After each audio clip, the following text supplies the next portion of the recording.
अस्सलाम वालेकुम। Translation mechanical system के बाद रोटेशनल मैकेनिकल सिस्टम पे आते हैं, तो इसमें कुछ चेंजेस हैं तो वो बता दूं, फिर क्वेश्चन पे जाते हैं। तो ट्रांसलेशनल में जिस मास को हमने एम से रिप्रेजेंट किया था, और इधर रोटेशनल मैकेनिकल सिस्टम में तो उसको हम जे से रिप्रेजेंट करेंगे, मतलब इनर्शिया। ठीक है, वो J1 हो J2 जो भी हो, और इसके साथ एस स्क्वायर लिखेंगे। ठीक हो गया। अब उधर जो हम एफ वी बोलते थे ना डैम्पर को, इधर हम क्या बोलेंगे, डी बोलेंगे। तो वो क्या लिखेंगे, एस डी। वही डैम्पर की जगह क्या बोलेंगे, एस डी। ठीक हो गया। और कांस्टेंट उसी तरह होगा के, और इसके साथ एस नहीं लिखते। बाकी जो हमारे पास एक्स होता था, एक्स ऑफ एस, तो एक्स ऑफ एस ट्रांसलेशनल में था, रोटेशनल में ये क्या हो जाएगा, थीटा ऑफ एस हो जाएगा। तो ये चेंजेस है, ये नोट कर लें। एम की जगह जे आएगा, जे स्क्वायर, जे एस स्क्वायर। ठीक हो गया। डैम्पर की जगह एस डी आएगा, कि उसी तरह होगा।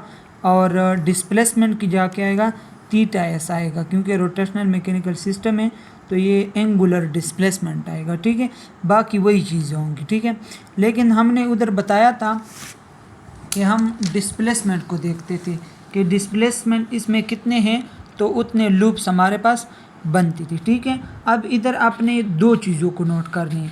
एक तो इसकी डिस्प्लेसमेंट जो है थीटा है, ये थीटा 1 है, ये थीटा 2 है। ठीक है, तो थीटा 2 तो उन्होंने शो किया है, लेकिन ये थीटा 1 पहले शो नहीं किया था, ये मैंने शो किया हुआ है। ठीक है, तो आपको जब क्वेश्चन दे दे तो आपने दो चीज़ों को इधर नोट करना है। दो चीज़ों को, पहले थीटा को फाइंड करना है कि कितने थीटा हैं इधर। ठीक है, और कितने इसमें जे हैं। तो इधर थीटा 2 आप लोगों को नज़र आ रहा होगा, लेकिन इधर जे नहीं है। ठीक है, तो आपने इधर जे इज्यूम करना होगा। ठीक है, ये थीटा 2 है तो उसके साथ आपने J2 इज्यूम करना होगा। इसकी वैल्यू हम 0 पुट करेंगे, लेकिन इज्यूम करना होगा कि इधर भी एक J है। सही हो गया। इधर जो है J शो हो रहा है, ये J है आपके पास, उधर मास था, इधर इसको J बोलेंगे। सही हो गया, J है, लेकिन इसके साथ थीटा नहीं है, तो ये आपने खुद इधर थीटा इज्यूम करना है। ठीक है, अब इसमें कितना थीटा आ गए, 2 थीटा आ गए, तो हम क्या लिखेंगे, 2 लूप्स इक्वेशन लिखेंगे, उसी तरह जिस तरह हमने पहले क्वेश्चन में ट्रांसलेशनल मैकेनिकल सिस्टम में बताया था। वो हमने क्या बताया था कि लूप नंबर 1 के लिए इक्वेशन कैसे बनेंगे, जो एम के साथ, उधर एम बोलते थे, अब जे हैं, जे के साथ जितने भी चीज़ें कनेक्टेड हैं वो हमने लिखने हैं। तो पहले उसका क्या लिखेंगे, हम मास लिखेंगे। तो मास क्या हो जाएगा, अगर हम जनरल लिख रहे हैं तो वो क्या हो जाएगा, J1 एस स्क्वायर। उधर एम था, इधर एस है, J1 एस स्क्वायर हो जाएगा। ठीक है, अब इसके साथ दूसरा क्या है, स्प्रिंग है उसके साथ, तो ये स्प्रिंग कैसे लिखते थे, उधर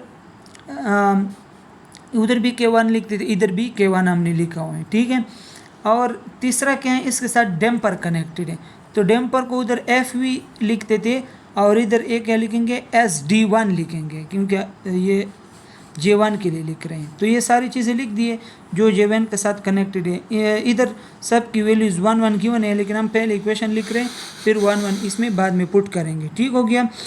और N2 x ऑफ S लिखते थे, इधर थीटा 1 ऑफ S लिखेंगे। ठीक हो गया। बाकी क्या लिखेंगे, इसके साथ जो 1 और 2 के बीच में कॉमन है वो लिखेंगे, लेकिन माइनस के साथ उसी तरह।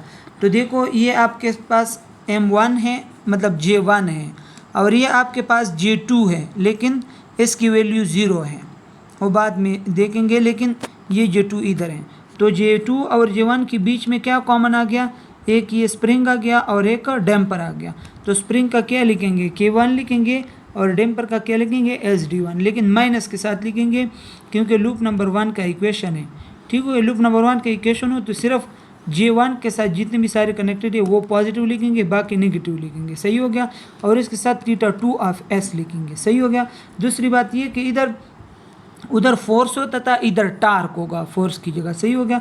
और ये इधर M1 J1 के साथ ही शो हुआ है, तो इधर भी आपने टी ऑफ एस लिखना है। तो ये लूप नंबर 1 के लिए इक्वेशन बन गया। लूप नंबर 2 के लिए ये जो J2 के लिए इक्वेशन बनाएंगे, पहले जनरल में बनाते हैं फिर इनकी वैल्यूज़ डालते हैं। तो ये क्या इक्वेशन हमारे पास आता था कि पहले हम क्या लिखते थे, 1/2 के बीच में कॉमन लिखते थे। तो 1/2 के बीच में कॉमन क्या है पहले भी बताएं, माइनस SD1 प्लस K1 आ जाएगा, सही, इनटू थीटा 1 ऑफ एस आ जाएगा। और दूसरे क्या लिखेंगे, प्लस जो अब J2 के साथ जितने भी सारे कनेक्टेड हैं, तो J2 के साथ ये दो चीज़ें ये कनेक्टेड हैं, स्प्रिंग और डैम्पर, ये स्प्रिंग भी कनेक्टेड है और ये डैम्पर भी J2 के साथ कनेक्टेड हैं। तो ये सारी चीज़ आपने इधर लिखने हैं, S² J2 plus K1 plus K2 plus SD1 plus SD2 into theta 2 of S. और इसके साथ कोई भी टर्क आप लोग को नज़र नहीं आ रहा होगा तो इधर आपने 0 लिखना है। जिस तरह हमारे पास 4 0 होता था तो 4 0 लिखते थे इधर टार्क है, ठीक हो गया। हमारे पास 2 लूप्स बन गए, लेकिन हमें दिया है कि D1 1 है, K1 K2 भी 1 है, D1 D2 भी 1 है, J1 भी 1 है, लेकिन J2 उधर शो नहीं किया था। हमने इज्यूम किया हुआ था कि हमारे पास लूप का इक्वेशन आ जाए, बाकी J2 की जगह हम क्या पुट करेंगे, 0 पुट करेंगे क्योंकि उधर शो नहीं किया था। तो J2 की जगह ये 0 आ जाएगा, बाकी हम 1 1 वैल्यू इसका लिख लेंगे। तो हमारे पास ये मैट्रिक्स बन जाएगा S² प्लस S प्लस 1। ये जब आप ये वैल्यूज पुट करेंगे ना तो इससे आपके पास S² प्लस S प्लस 1 आ जाएगा, और जब इसमें आप वैल्यू पुट करेंगे तो S प्लस 1 आ जाएगा, और माइनस तो बाहर है तो माइनस S प्लस 1 हो गया, ठीक है। इसमें भी जब आप वैल्यूज़ 1 1 पुट करेंगे तो आपके पास माइनस इंटू S प्लस 1 आ जाएगा, और इसमें J2 की जगह 0 पुट करेंगे क्योंकि J2 शो ही नहीं किया था, वो तो हमने एज्यूम किया हुआ था लूप इक्वेशन के लिए। तो ये 0 हो जाएगा, और बाकी जब इसमें पुट करेंगे तो इससे S² प्लस 2S प्लस 2 बन जाएगा। इसके साथ x1 of S x2 of S लिखते थे, अभी theta 1 of S into theta 2 of S लिखोगे, ठीक है, is equal to theta of S is equal to 0 आ जाएगा। उसी तरह अब हमसे कौन सा ट्रांसफ़र फंक्शन मांगा है, हमसे मांगा है theta 2 of S divided by T of S, मतलब थीटा 2 मांगा है। जब थीटा 2 मांगा हो तो हम क्या करेंगे, उसी तरह दोबारा जिस तरह एक्स ऑफ 2 एस के लिए फार्मूला निकाला था इसी तरह थीटा 2 ऑफ एस के लिए भी फार्मूला लिखेंगे। किस तरह लिखेंगे कि क्रेमर रूल से करेंगे। एस की जगह ये जो सेकंड कॉलम है तो उसकी जगह हम ये चीज़ पुट करेंगे थीटा ऑफ 0, ये इधर पुट करेंगे, उसका डिटर्मिनेंट फाइंड करेंगे, डिवाइडेड बाई इस टोटल का डिटर्मिनेंट फाइंड करेंगे। तो अब आते हैं, ये आपके पास ये चीज़ आ गई, और सेकंड कॉलम की जगह हमने थीटा ऑफ एस और 0 पुट कर दिया क्योंकि थीटा 2 उधर theta 2 of S divided by theta of S मांग रहा था, लेकिन टी ऑफ एस खुद आ जाते हैं। तो आपने थीटा 2 के लिए ये इक्वेशन बनाना। अगर उधर फॉर एग्जांपल थीटा 1 था तो आपने ये वाली कॉलम इधर पुट करनी थी और वो वाली कॉलम जो है अपनी जगह पुट करनी थी, सही हो गया। डिवाइडेड बाई इस टोटल का डिटर्मिनेंट आ जाएगा, ये जितना भी है इसका पूरा डिटर्मिनेंट आ जाएगा नीचे। जब आप इसको मल्टीप्लाई करेंगे ये 0 हो जाएगा और ये उसके साथ मल्टीप्लाई हो जाएगा। तो ये कैलकुलेशन है, ये आपने करना है, हमने कर दिया है ना। तो थीटा 2 ऑफ एस ये टी ऑफ एस ये इधर आ जाएगा क्योंकि ये मांग रहा है, तो ये आपके पास ये उसका ट्रांसफ़र फंक्शन आ जाएगा। अब ये इसी रोटेशनल मैकेनिकल सिस्टम में दूसरा क्वेश्चन है, लेकिन इसमें अगर आप थोड़ा सा गौर करें तो ये वही उसी तरह का क्वेश्चन है, लेकिन इसमें ये क्या दिया है, ये टर्न रेशो मतलब इधर लगा हुआ है। तो इसका क्या मतलब है कि इसमें एक गियर आ गया, तो जब इसमें गियर आ जाए तो वही जो हमने पहले सॉल्व किया उसी तरह सॉल्व नहीं करेंगे, बल्कि थोड़ा सा डिफरेंट तरीके से फाइंड करेंगे। वो कैसे, वो जब इसमें गियर आ जाए तो इसका तरीका थोड़ा सा डिफरेंट हो जाए। कैसे डिफरेंट हो जाएगा वो बताता हूँ। जो आपसे मांग रहे हैं, इधर क्या मांग रहे हैं, theta 2 of S divided by T of S. T of S तो बाद में आ जाएगा, हमारा काम होता है इसके साथ कि ये थीटा 1 है या थीटा 2 है। अब ये क्या है, ये थीटा 2 ऑफ एस है। तो आपने डायग्राम में देखना है कि थीटा 2 ऑफ एस किधर आ रहा है, हम फ्रीक्वेंसी डोमेन में बात कर रहे हैं, तो थीटा 2 इधर आ रहा है इस साइड पे। तो आपने क्या करना है, ये जितनी भी चीज़ें हैं, मतलब ये जे हैं, ये डैम्पर है, अगर इधर फॉर एग्जांपल स्प्रिंग भी होता था, ये सारी चीज़ें आपने क्या करना है, इधर शिफ्ट करना है। फिर आपने सॉल्व करने, ठीक है। अगर फॉर एग्जांपल इधर थीटा 1 था तो हम सर इधर हमारे पास थीटा 1 शो नहीं किया है ना, तो इधर आपके पास थीटा 1 हो जाएगा क्योंकि थीटा 2 उधर है, ये इस जे के साथ आपका थीटा 1 आ जाएगा, सही हो गया। तो फिर आपने सारी चीज़ें इधर शिफ्ट करनी थी अगर आपके पास इधर थीटा 1 था। अब थीटा 2 है तो सारी चीज़ें हमने उधर शिफ्ट करनी है। अब कैसे शिफ्ट करनी है ये बताता हूँ। आपने क्या करना है, ये इसका इक्विवेलेंट डायग्राम है कि इसका आपने जे की तरह ये बॉक्स बनाना है, उसको आपने जे ई बोलना है, मतलब जे इक्विवेलेंट हो। इधर डैम्पर शो करना है, इधर ये क्या हो जाएगा डी इक्विवेलेंट हो, और ये क्या हो जाएगा के ई, मतलब के इक्विवेलेंट हो। ये सारी चीज़ें हम इधर शिफ्ट करेंगे और फिर इससे ये एक की लूप है तो हम एक की लूप वाला इक्वेशन यूज़ करेंगे। लेकिन ये जे ई कैसे कैलकुलेट करेंगे, ये जे ई, ये देखो ये जे ई किधर होगा, ये सारी चीज़ें हम थीटा 2 की तरफ शिफ्ट कर रहे हैं तो ये सारी चीज़ें इधर आ जाएगी, ठीक है। ये जो जे ई है ये क्या हो जाएगा इधर होगा थीटा 2 की जगह।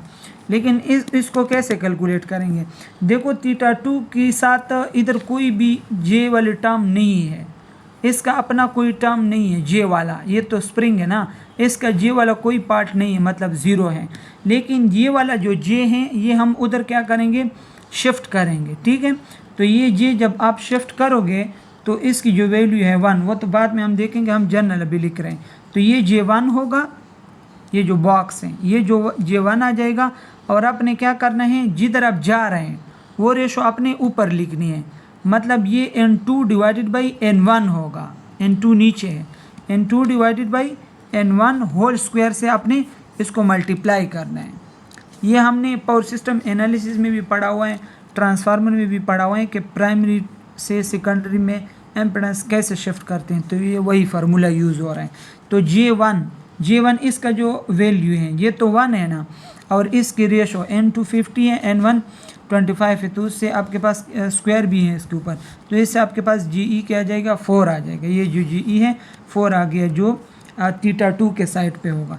अब हमने क्या फाइंड करना है, के ई फाइंड करना है, मतलब इक्विवेलेंट के ई। तो अगर आप देख लो ये जो स्प्रिंग कांस्टेंट है थीटा 2 की जगह एक तो पड़ा हुआ है, तो उसको तो शिफ्ट करने की ज़रूरत नहीं है, वो तो उधर अपनी जगह मौजूद है, तो वो तो 4 उसी तरह होगा। लेकिन अगर इधर कोई स्प्रिंग होता तो उसको हम उसी तरह शिफ्ट करते जिस तरह हमने जे को शिफ्ट किया है, उसी तरह टर्न्स रेशो से स्क्वायर से मल्टीप्लाई करते थे। लेकिन इधर कोई भी स्प्रिंग नहीं है तो हमारे पास के ई भी यही के बराबर आ जाएगा जो 4 ऑलरेडी लिखा हुआ है, और ये इसकी यूनिट है, ठीक हो गया। अब डी ई हम फाइंड करेंगे, ठीक है।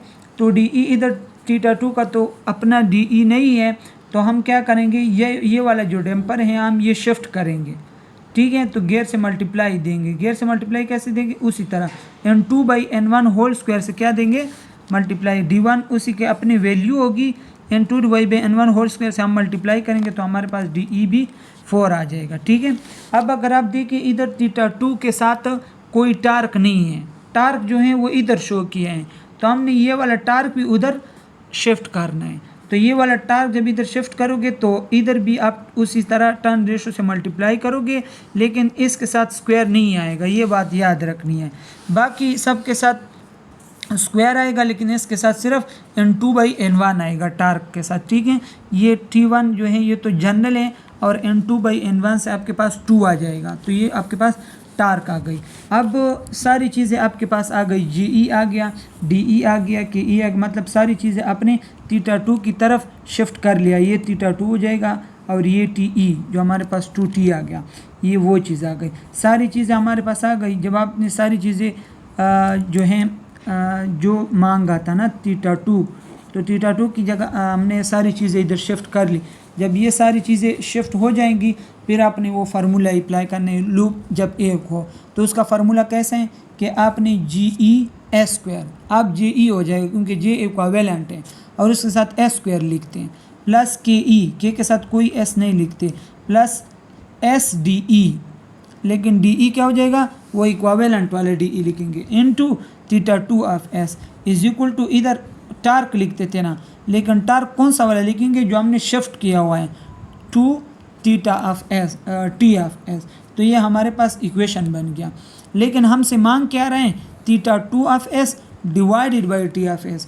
तो फिर हम कैसे बनाएंगे, देखो ये हमने इधर जे ई की वैल्यू पुट कर ली जो हमारे पास 4 थी, ठीक है, के ई की हमने वैल्यू डाली है वो भी 4 थी, डी ई की हमने वैल्यू डाली वो भी 4 थी। तो आपने इधर ये पुट करना है और theta 2 divide by T of S find करना है, ठीक है।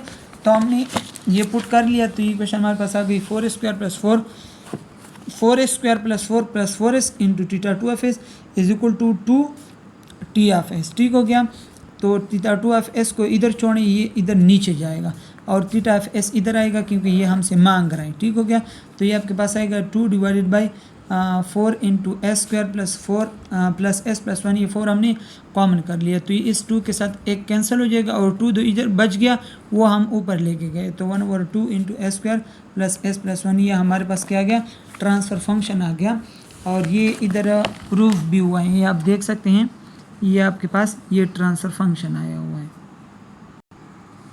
अब ये जो तीसरा क्वेश्चन है ये भी रोटेशनल मैकेनिकल सिस्टम का है, लेकिन इसमें इतना डिफरेंस है कि टर्न्स गियर तो आपके पास आए हैं, लेकिन गियर के साथ साथ एक और चीज़ भी ऐड हो गया, मोटर। जब आपके पास मोटर भी आ जाए तो उसका तरीका थोड़ा सा डिफरेंट हो जाता है, ठीक है। इधर मांगा क्या है, theta L of S divided by E of S. तो पिछले जो हमने क्वेश्चन किया हम इसको देखते थे कि ये थीटा 2 है या थीटा 1 है, तो फिर इसकी पे हम ये डिसाइड करते थे कि कौन सी जगह हमने चीज़ें ट्रांसफ़र करनी है। लेकिन जब आपके पास इधर मोटर भी आ जाए तो इसको हम इग्नोर करते हैं, ठीक है। हम कैसे इग्नोर करते हैं, पहले जो मोटर दिया है, ठीक है, सारी चीज़ें हम ये मोटर की तरफ शिफ्ट करते हैं उसी फार्मूले से जिस तरह हमने शिफ्ट किए थे, ठीक है। फिर इसके बाद हम क्या करते हैं, कुछ फार्मूला लगाते हैं और फिर क्या करते हैं, ये जो मांगा हुआ है थीटा एल इधर है, तो फिर ये दोबारा इधर शिफ्ट करेंगे, ये उसका तरीका है ऐसा ही, ठीक हो गया। अब पहले जब इस तरह क्वेश्चन दिया जाए तो हम क्या करेंगे, ये सारी चीज़ें मोटर की तरह शिफ्ट करेंगे, ठीक हो गया। तो हम पहले क्या चीज़ें शिफ्ट करेंगे, जो आपके पास जे हैं, जिधर जे हैं वो आपने क्या करना है, इधर शिफ्ट करना है मोटर के साइड पे, ठीक है। अब देखो ये इसको हम जे एम बोलते हैं, ये जो पहले जे ई था ना, इक्विवेलेंट जे ई, इधर मोटर है तो मोटर की वजह से हम इसको जे एम बोलते हैं, ठीक है। तो जे एम पहले हम कैलकुलेट करेंगे, तो जे एम अगर इधर आप देखें तो मोटर के नीचे लिखा हुआ है जे ए, तो मतलब ये इसको तो शिफ्ट करने की ज़रूरत नहीं है ना, तो जे ए तो उसी तरह लिख लेंगे जे ए, ये तो उसी जगह पे है मोटर के साइड पे, तो उसको तो शिफ्ट करने की ज़रूरत नहीं है।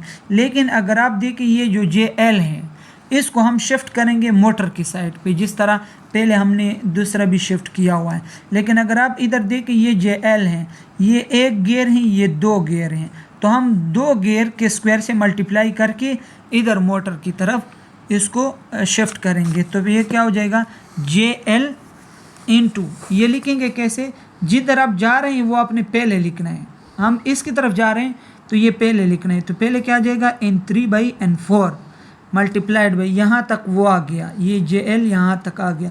अब इधर लेके आना है, तो इधर कैसे लेके आएंगे, n1/n2 से मल्टीप्लाई करेंगे और फिर होल स्क्वायर लिखेंगे, ठीक है। तो जे एल आपके पास क्या है, 400 है, और जो n3 है वो 25 है, n4 100 है, n1 20 है, n2 100 है, उसको आप कैलकुलेट करेंगे तो आपके पास ये जे एम आ जाएगा 2, तो जे एम तो कैलकुलेट हो गया। इसके बाद हम डी एम कैलकुलेट करेंगे, तो अगर आप इधर देखें हम मोटर की साइड पे ही सारी चीज़ें शिफ्ट कर रहे हैं, लेकिन ये जो डी ए है ये मोटर के साइड पे दिया है 5, तो उसको तो शिफ्ट करने की ज़रूरत नहीं है, उसको तो उसी तरह लिखेंगे।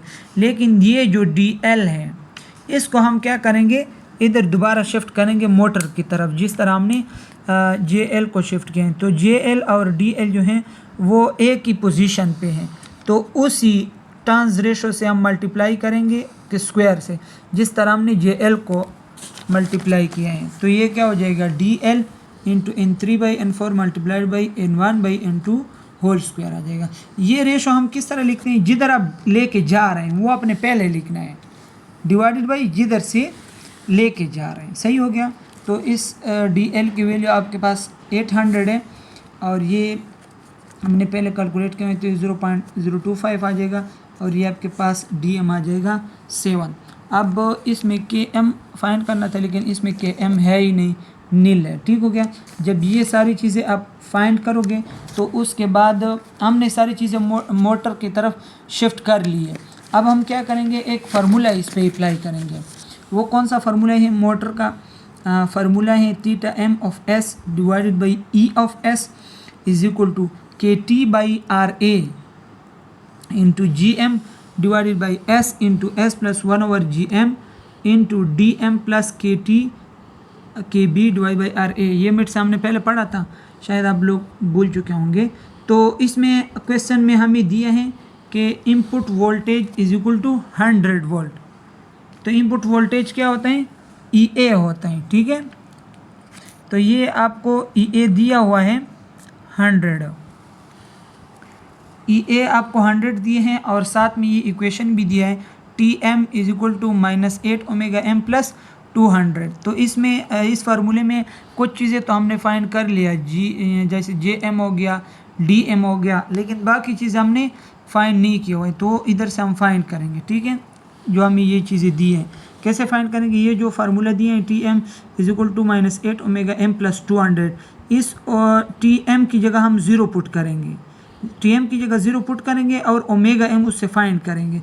तो जब टी एम की जगह आप इधर इक्वेशन में 0 पुट करोगे तो 8 ओमेगा एम इधर आ जाएगा इज इक्वल टू 200। तो ओमेगा एम आपके पास 25 आ गया। ठीक है, अब हमें दोबारा ओमेगा एम की जगह आप 0 पुट करेंगे, ओमेगा एम की जगह पुट करेंगे तो टी एम हमारे पास 200 आ जाएगा और इसको क्या बोलते हैं? टी स्टाल बोलते हैं। ये हम क्यों फाइंड कर रहे हैं? इस फार्मूले में हमारे पास कुछ चीज़ें नहीं है तो उसको फाइंड करने के लिए ये चीज़ें हम फाइंड कर रहे हैं। ठीक है, तो के टी बाई आर ए ये फार्मूले में जो ऊपर नोमिनेटर में लिखा हुआ है, तो उसको कैसे फाइंड करोगे? Tea stall by E A. Tea stall हमने फाइंड कर दिया 200 है, ई ए आपके पास 100 दिया है, तो ये आपके पास के टी बाई आर ए 2 आ गया, जो हमारे पास फार्मूला में था ना के टी बाई आर ए, तो उसकी जगह हम 2 पुट करेंगे। दोबारा हमें के बी चाहिए था, इधर नीचे लिखा हुआ है के टी बाई आर ए की तो वैल्यू हमारे पास आ गई, के बी की वैल्यू नहीं है। के बी कैसे फाइंड करेंगे? ई ए डिवाइडेड बाई ओमेगा एम। तो ई ए तो हमें गिवन था 100 और ओमेगा एम इसलिए हमने फाइंड कर दिया। ठीक है, तो ई ए आपके पास 100 है, ओमेगा एम 25 है, तो उससे के बी से आपके पास 4 आ जाएगा। के बी क्या आ गया? 4 आ गया। जब ये आ गया तो सारी चीज़ें आप इस फार्मूले में पुट करो। के टी बाई आर ए भी आपके पास आ गया, जे एम हमने पहले कैलकुलेट किया था एस इंटू एस प्लस 1/जे एम की वैल्यू पुट करेंगे, डी एम की वैल्यू पुट करेंगे, के टी बाई आर ए और के बी की वैल्यू पुट करेंगे, जो हमारे पास सारी चीज़ें आ गई। जब आप इधर ये पुट करेंगे के टी बाई आर ए की जगह 2 पुट कर दिया, डिवाइडेड बाई जी एम की जगह 2 पुट कर दिया, ये कैंसिल हो जाएंगे। ये थोड़ा सा सिंप्लीफाई करना है तो आपके पास theta M by E A of S ये आ जाएगा 1/s² प्लस 15/2s। ये आपके पास क्या आ गया? Theta M by E S आ गया, जो हमने सारी चीज़ें मोटर के साइड पे शिफ्ट कर ली है। लेकिन इधर क्वेश्चन में क्या मांग रहा था? Theta L of S divided by E of S, मतलब थीटा एल मांग रहा था। हमने तो सारी चीज़ें मोटर के साइड पे शिफ्ट कर ली। अब दोबारा आपने ये सारी चीज़ें इधर शिफ्ट करनी है थीटा एल की तरफ, क्योंकि ये हमसे मांग रहा है। ठीक है, तो ये सिर्फ आपने इतना करना है कि ये जो मोटर की theta M by E of S जो फाइंड कर लिया, उसको सिर्फ इस टर्न रेशो से आपने मल्टीप्लाई करना है। कैसे मल्टीप्लाई करना है? पहले जो हमने टर्न रेशो के साथ मल्टीप्लाई कर लिया ना, वो हमने उल्टा टर्न रेशो से मल्टीप्लाई किया था। अगर आप लोगों को याद हो कि जिस साइड पे हम जा रहे होते थे वो पहले लिखते थे, लेकिन इसमें ये चीज़ थोड़ा उल्टा हो जाएगा कि आपने टर्न रेशो से जो मल्टीप्लाई करना है, ये जिधर से आप जा रहे हैं वही पहला पुट करना है, मतलब n1 बाई n2। फिर ये उसी जगह दोबारा नहीं किया है ना अभी, तो n3 बाई n4 से भी मल्टीप्लाई करना है। तो ये थीटा एल की जगह अब पहुंच गया। तो फिर आपने क्या करना है, ये वही थीटा एम की जगह थीटा एल आ जाएगा और ये n1 by n2 multiply by n3 by n4 करेंगे उसी फंक्शन को। तो इससे हमारे पास क्या जाएगा? 0.05 आ जाएगा और नीचे वही फार्मूला लिखा हुआ है।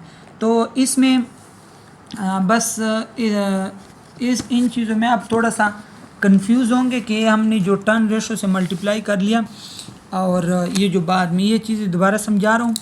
हमने सारी चीज़ें पहले मोटर की साइड पे शिफ्ट कर रहे थे, ठीक है।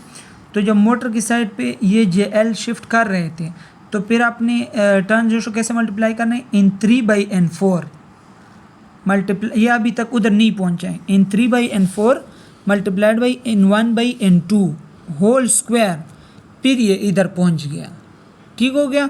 लेकिन जब सारी चीज़ें हमने मोटर की साइड पे शिफ्ट कर ली और इधर फिर जब हम जा रहे थे लास्ट में, तो आपने उसको उल्टा दोबारा नहीं मल्टीप्लाई करनी, बल्कि इस तरह मल्टीप्लाई करने n1/n2 मल्टीप्लाइड बाई n3/n4। तो ये वही चीज़ आ गई हमारे पास। तो ये वीडियो थोड़ी लंबी हो गई, लेकिन ये मिड का कोर्स है और इम्पॉर्टेंट चीज़ें हैं। तो थैंक यू सो मच।